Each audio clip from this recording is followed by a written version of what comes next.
It's episode 684 of the Locked On Rangers podcast. On today's show, I'm breaking down a very sad sweep at the hands of the Cleveland Guardians, Dane Dunning's season being over, and it's time to embrace Rangers nihilism. All that and more on this episode of Locked On Rangers. Let's get into it. You are Locked On Rangers, your daily Texas Rangers podcast. Part of the Locked On Podcast Network, your team every day.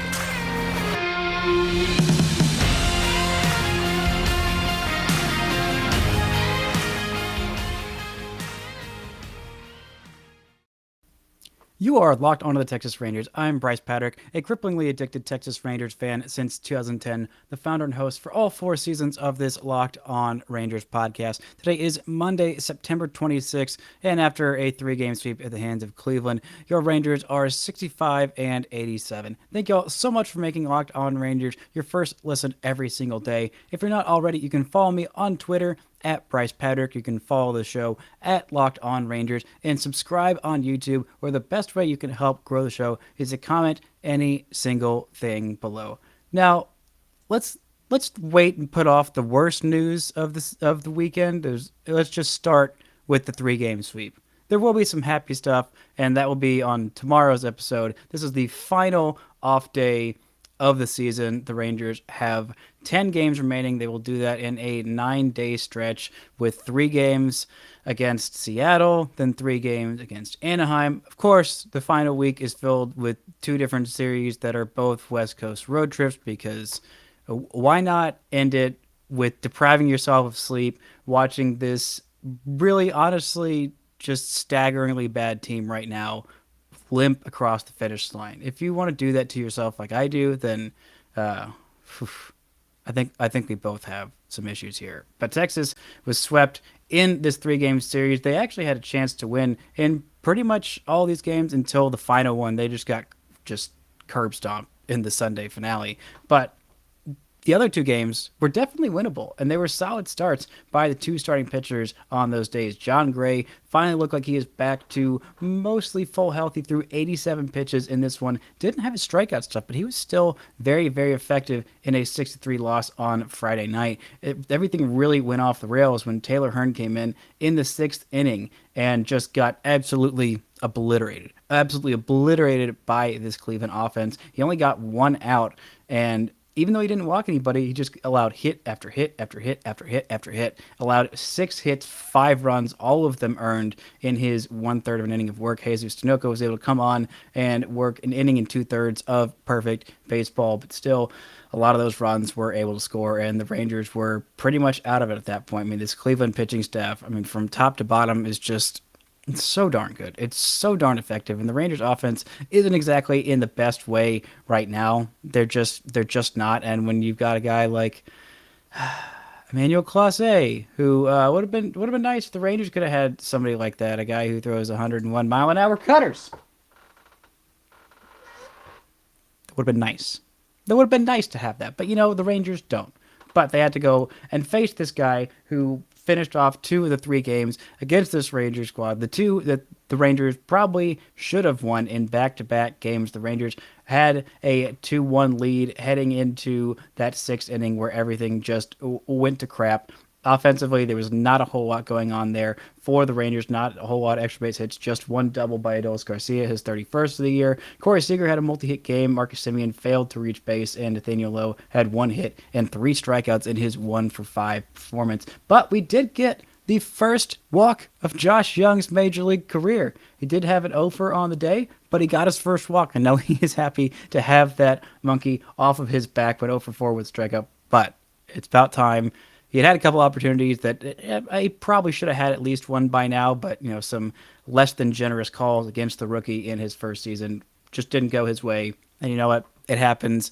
He'll walk. It's fine. This is not a lifelong issue to be worried about. He is a young kid who still has barely played, not even played 100 games in the full season. I think he's at less than 60 on the year. He's at 16 at the big league level, and I think he had maybe 30 in his rehab. I don't even think it was that many. I think it honestly might have been 25 or something. But still, the guy is going to hit. He's going to be fine. He still has a 622 OPS after those 16 games and a trio of home runs and a couple stolen bases as well. So he's going to be just fine. The Rangers bullpen really blew this one wide open. The rest of the bullpen was pretty solid. Joe Barlow was back on the hill after his rehab outing in Frisco. He is back in the pen, and this outing was pretty solid for him. He had a pretty disastrous one later on this weekend, but this was a nice, perfect inning for him. Dennis Santana also worked a perfect inning. The rest of the bullpen, once the Rangers were completely out of it, were pretty effective. But again, the back end of that bullpen for Cleveland is pretty darn solid. Clase has a 1.35 ERA, or did after this game.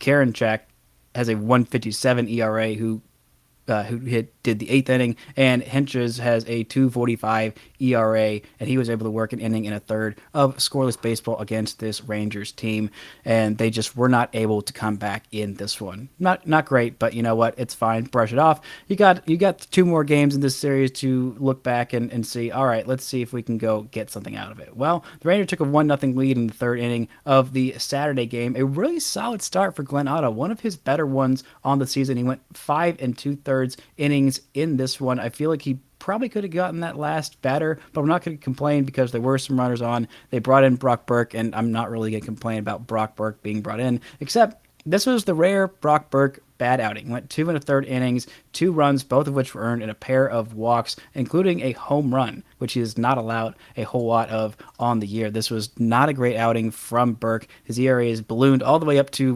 171. Still a really solid year for him. It's been less great in the last month or so. Things have kind of fallen off just a little bit for him. Not all that much, but still, he's got a 2.61 ERA in the month of September, had a 3.0 ERA in the month of August, which was staggering because the other 3 months he was just absolutely fantastic. Had an exactly 0 ERA in May, and a 1.50 ERA and a 1.06 ERA in June and July, respectively. The guy has been fantastic. So these rare outings where he doesn't look great, you're kind of a little bit more concerned, kind of more surprised and bummed out, and especially in a game the Rangers could have won. Even Matt Moore gave up a cherry of a solo shot in his 1 inning of work, and the Rangers were not able to come back in this one. They did get home runs from Sam Huff, who hit one off Emmanuel Clase in that 9th inning, which was just chef's kiss. Absolutely delightful. Good to see Sam Huff getting the ball, the bat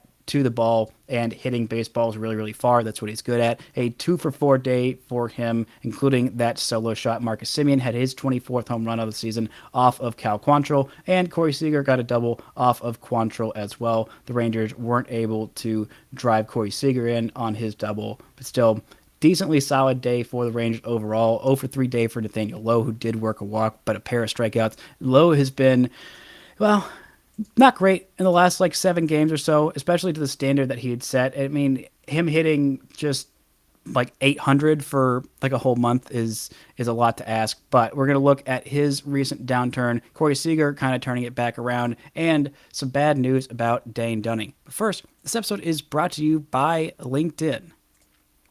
In these days, any new potential hire can feel high-stakes wager for your small business. You want to be 100% certain that you have access to the best qualified candidates available. That's why you have to check out LinkedIn Jobs. LinkedIn Jobs helps you find the right people for your team faster and for free. So you can add your job and then the purple hashtag hiring frame to your LinkedIn profile to spread the word that you are hiring. Simple tools like screening questions make it easy to focus on candidates with just the right experience and skills so you can quickly prioritize who you'd like to interview and hire. It's why small businesses rate LinkedIn Jobs #1 in delivering quality hires versus leading competitors. LinkedIn Jobs helps you find the qualified candidates you want to talk to faster. Put your job for free at LinkedIn.com/lockedonMLB. That's LinkedIn.com/lockedonMLB to post your job for free. Terms and conditions apply. Now, let's look at this recent downturn from Nathaniel Lowe. I don't want to harp on him too much because his batting average is all the way down from 308, I believe, where it was at the beginning of this last 7 games, where he's had a bit of a downturn. But in the last 7 games, he's got 27 at-bats, 10 strikeouts, just 2 walks, no home runs, hitting 185 on base of 241, slugging just 222. It's been a little bit of a rough stretch for him, but he has been just red hot basically since the month of June. He has just not stopped hitting. Since then, it's been a hitting machine. Is still in the top 10 of the American League batting average race, so still hugely progressive season for him. We'd like to see him just inch over the finish line, literally 10 more games on a 9-day stretch. Maybe give him a day off. This one day off of travel might be helpful for him, but just give him like one day. Maybe one of those 2 doubleheader games against the Yankees at home. Maybe that will be the move there, but been a little bit of a downtick for him. But Corey Seager, who had been in a rough way basically from the time that all that turmoil of firing John Daniels and Chris Woodward happened, he had been offensively in a bit of a funk. But over the last 7 days, he has started to turn it on a bit, hitting 321 on base, 345 slugging, 643 with a pair of home runs in his last 7 games. Nice to see him kind of inching over the finish line with a stronger finish than I thought. He is all the way up to 4.0 baseball reference WAR. I've been waiting for him to clear that mark for a while. Marcus Semien is about to hit the 6 WAR mark at 5.8 WAR on the season. Maybe we'll get Martin Perez over that 5 WAR mark. He's at 4.7 at the moment. He's got, I believe, 1 or 2 more starts left in the season with a couple of good ones. Who knows how far he might end up getting up. But still, nice to see Corey Seager turning it back on. I was a little bit worried in this that the entire final month of the season would be bad for him. He is just such a hard worker and such a good player. Like those long bad stretches do not really last all that long because, again, he is such an incredibly hard worker and a very talented baseball player with a long track record of hitting baseballs hard and far, and also just being overall pretty half decent at baseball. Nice to see him turn it around. But let's look a little bit more at this Saturday game. Like I said, Glenn Otto, 5 2/3 innings. I like seeing him go deeper into games. The Rangers are pretty judicious with his pitch count and making sure he's pretty much only going through the order 2 times, even if he's just absolutely feeling it. His first hit that he allowed actually ended up going over the fence. One of just 3 hits that he allowed on the day. It was in the 5th inning. Yeah, he had a no-hitter through 4 innings and was just absolutely feeling himself. Only 1 walk. Again, I've talked about him limiting the walks, and so far he has been doing that much better as of late in his last couple of starts. No walks against Tampa Bay. Granted, he only went 3 1/3 innings, but still, that was impressive against Miami. He did have a pair of walks, but he went 6 innings. He's been going deeper into these games. He has been making his case that, don't completely write me off for making the rotation. Maybe he ends up as your up and down guy. Maybe he does take another step this offseason, works a little bit on, I don't know, whatever would give him the ability to go through the order a 3rd time and not get absolutely lit up. And I think the Rangers, ideally, he would be your number 6-ish starter, guy who's like coming up and down, mostly in AAA, or you throw him in that pen and he's throwing 99 miles an hour with just one of the nastier sliders in the organization. I think that would really play as a back end of the bullpen guy. I think the same thing could be said about old Spencer Howard, but I think both those guys would be absolutely fantastic relievers, but I would really like for one of them to hold down a number 5 spot in a rotation, because it seems like Dane Dunning has been doing that, but his season is going to be over. We're going to talk about that in just a second. We'll look really quickly at this dumpster fire of a Sunday game. The Rangers lose 10-4 in this one, 6 hits, 1 walk. Josh Young had a multi-hit day, including his 4th double of the season. Yay. Cole Ragans only had 1 walk and went 5 innings. That was legitimately solid work. Granted, he did give up 4 runs. Only 3 of those were earned. He did strike out 3, but still kept the ball in the ballpark. Did not allow a home run in this one that had been a little bit of an issue with him. But still, overall, really solid work. A pair of unearned runs in 2 innings for John King. And Joe Barlow got just absolutely lit all the way up in this one. only went 2/3 of an inning, 2 hits, 4 runs, all of them earned, 1 walk and 1 strikeout and a home run. Not a great day for Joe Barlow, but Dennis Santana came in and just cleaned up the mess, got the Rangers out of there. 1 1/3 innings of scoreless baseball, no hits, 1 walk, and just ended the misery that was this 10-4 blowout loss. The Rangers were down 4-0 after 3 innings, and it just did not get a whole lot better from there. They got RBIs from Nathaniel Lowe and Josh Smith, and well, other than that, not a really great day overall offensively. Just time to just move on. No more Cleveland Guardians talk. No more talk about this series. We're going to talk about Dane Dunning, what his season has meant, and what it's going to mean for the Rangers in these last couple of starts with him on the IL. First, this word from our sponsors.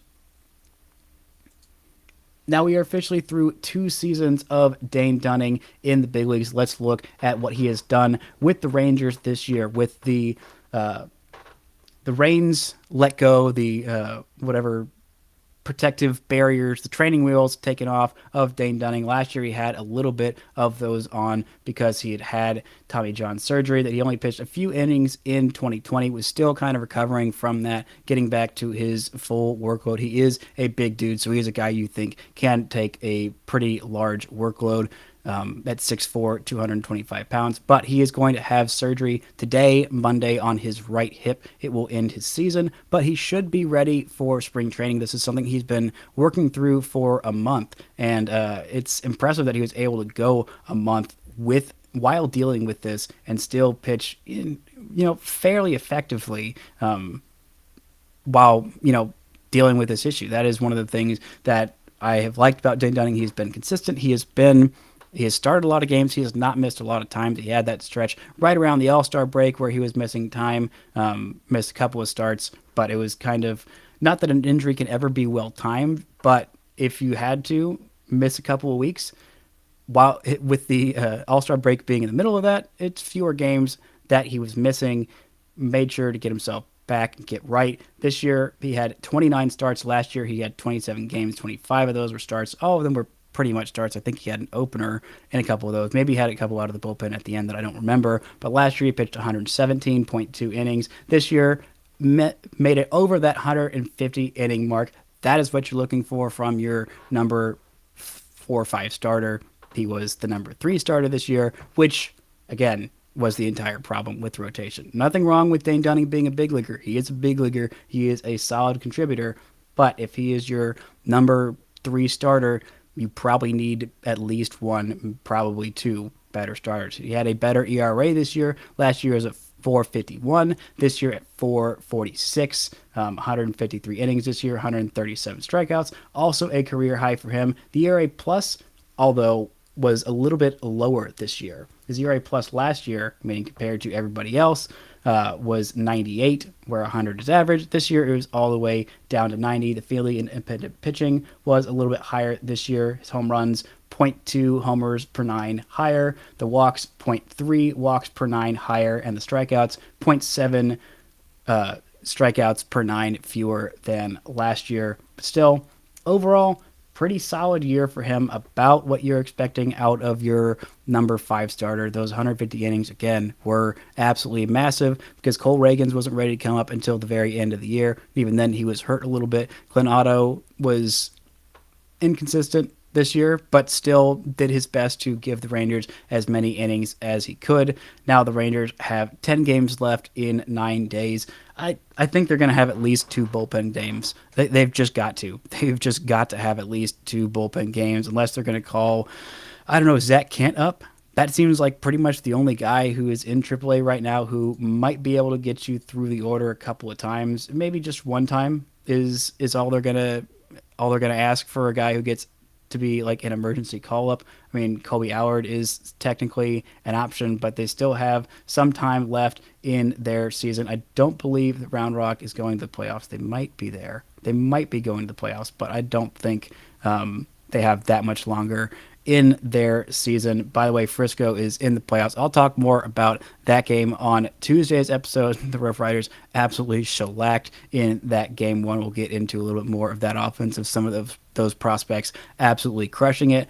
But again, there's not a whole lot of options for the Rangers, who are looking for just anybody to come up and eat some innings.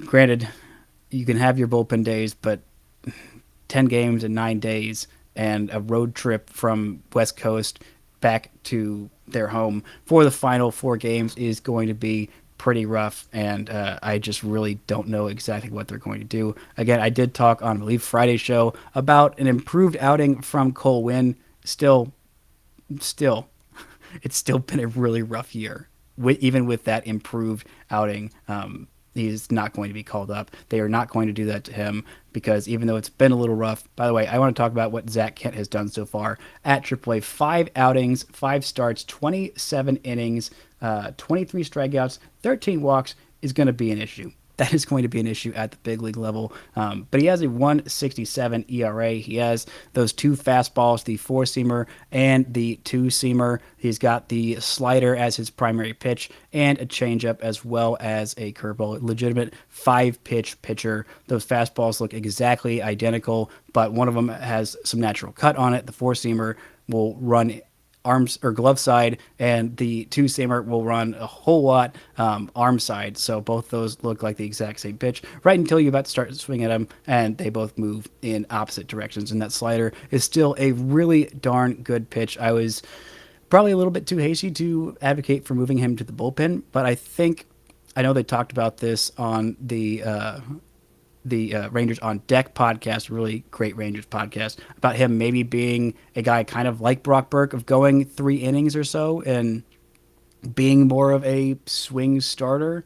And I think that's a role that he could definitely excel at. He could, the stuff could play up just a little bit more than it does as a full traditional starter who's, throwing 100 pitches, trying to get through the order 3 times or so. But he could let that stuff eat just a little bit more and be more effective, and wouldn't have to worry about facing the order a whole bunch of times. Maybe Glenn Otto could be a little bit better in that role. We've seen Brock Burke excel as the multi-inning reliever. We've seen Taylor Hearn excel in some of these 2-inning outings. Granted, his last one was not super great, but we've still seen Taylor Hearn's raw stuff be absolutely nasty in some of those 2-inning or 3-inning outings out of the bullpen. I think that could definitely be a role for him. But if you look at some of the other guys that are there, there's just not a whole lot of other options. Cole Ragans is already up. I don't believe Kyle Cody is going to get a look. Maybe they might look at Spencer Howard or Tyson Miller. But again, I really don't think those are going to be realistic options for the final few days of the season. And I'm starting to get a little more frustrated with this. Only 28 rosters, only expanding to 28. Maybe the full 40-man roster was a bit much, but I think only allowing like 2 more pitchers at the end of the season is not quite enough, especially for teams like the Rangers, who just are dying to get through it. They are just dying to get through the end of the season and not get anybody hurt, just trying to eat up innings, but still field a competitive team. One of the things Tony Beasley talked about was fielding a competitive team and, doing that service to the teams that are competing for those final playoff spots, not just lying over for whatever teams that they're facing. They have a duty to field a competitive team and actually try to win. Whether they're actually capable of that or not is irrelevant, but if they're not trying, then that is a disservice to Major League Baseball and all the teams that are competing for those playoff spots with whoever they're playing against. Even the team that they're playing against as well. They owe them that duty of actually trying, but still, just a couple more pitcher spots, or just not limiting the amount. If it's 28 roster spots, fine, but don't limit the amount of pitchers that are able to be called up. Maybe put some limits on like how often you can just like call guys up and then immediately send them back down. We've already seen some of that in Major League Baseball, but still, the Rangers are using all of their bullpen. They are using all of their starting pitching, even with some of these guys like a Glenn Otto or a still recovering Dane Dunning and even Cole Ragans. All of the starters went at least 5 innings this weekend, but still the Rangers used quite a bit of their pen. Thankfully, they have a day off, but they have a doubleheader upcoming against the Yankees in those final 4 games, and that's what I want to talk about for the end of this show, because you know who's going to be on the broadcast for those final 4 games? That's right, it's going to be 4 tag games, 4 Thomas Allen Green games. The Mr. Ranger who is retiring at the end of this year. I am so glad. I knew they were going to give him the final games. I wasn't sure how many of them he was going to work. I would obviously still love to see Tag on every broadcast. They had a day honoring him on Sunday. That was a nice gesture. The mayor of Arlington named it Tom Grieve Day, which, again, every day should be Tom Grieve Day, in my humble opinion. He is Mr. Ranger. I kind of, looking back at his baseball career, his actual professional baseball career as a player, it was not as impressive as I remembered it, but he has just done so many things for the Rangers in so many capacities. He was there for the first season in Texas in 1972 as a 24-year-old. He was also there in Washington in 1970. I don't know what happened in 1971. He did not play Major League Baseball that year. Maybe he was just sent back down, but for the year, it was just fine. He was a fine player. But he was a fantastic general manager, an absolutely fantastic general manager. And I think that gets looked over quite a bit. He built the cores of those first Rangers playoff teams. He took over in the 80s and he retired as a player after the 1979 season. In December of 1988, he made one of the better trades in recent baseball history. By recent, I mean the past, oh God, like 50 years. Definitely recent is 1988, which was before I was born. But he traded for Rafael Palmeiro and Jamie Moyer, and he traded just Mitch Williams. And that same winter, he would acquire Julio Franco. He ended up trading away guys like Sammy Sosa and Rob Nen. Whatever, fine, it happens. But he also was the one who brought Pudge Rodriguez to the Texas freaking Rangers. And that is forever one of his greatest crowning achievements. Just an absolutely fantastic story about getting him here. And he has been on the broadcast since 1995. He has been the voice of the Rangers almost as much as Eric Nadel on the TV side. He has been doing it for so long. The longest broadcast tenure of any TV broadcaster in Texas Rangers history. He has been splitting those duties with CJ Nitkowski since 2017. But this is going to be the final broadcast of Tom Grieve. I hope the Rangers just sweep the Yankees. Honestly, for Tom Grieve, just who cares? Who cares about whatever like worst draft pick you're going to have? You're not going to have in that. You're not going to be in that lottery. You're not that bad, but you're also not good enough to be deluding yourself in the last month of the season that you might have some outside shot of a playoff chase. So why not win 3 out of 4 against the Yankees? Just ruin the Yankees' day, or maybe because Tom Grieve grew up a Yankees fan in Red Sox country, he'll be happy either way. Either his boyhood team wins or the team that he has devoted his entire professional life to wins. But still, it should be all about Tom Grieve in those days. He is the cookie man, the broadcaster, the Mr. Ranger. I wish him all the best in retirement, and I'm going to miss the absolute crap out of hearing him talk about some cookies and some baseball on Rangers TV broadcasts. But by gosh, has he earned a retirement, and I hope he enjoys the absolute crap out of it, because he is Mr. Ranger, and he has earned every bit of love and goodwill that he has had over the years from this Rangers fan base. That's going to do it for today's show. On tomorrow's show, I'm going to be talking a little bit about this Frisco playoff series and how ridiculously good some of these offensive prospects are and how much hope that should give Rangers fans about next year. All that and more on tomorrow's episode. For your next listen, go check out the Locked On MLB podcast. Paul Francis Sullivan brings you his unique perspective on the major leagues, both past and present. It is free and available wherever you get your podcasts. Thank you all so much for listening and subscribing. And until next time, don't forget to enjoy baseball.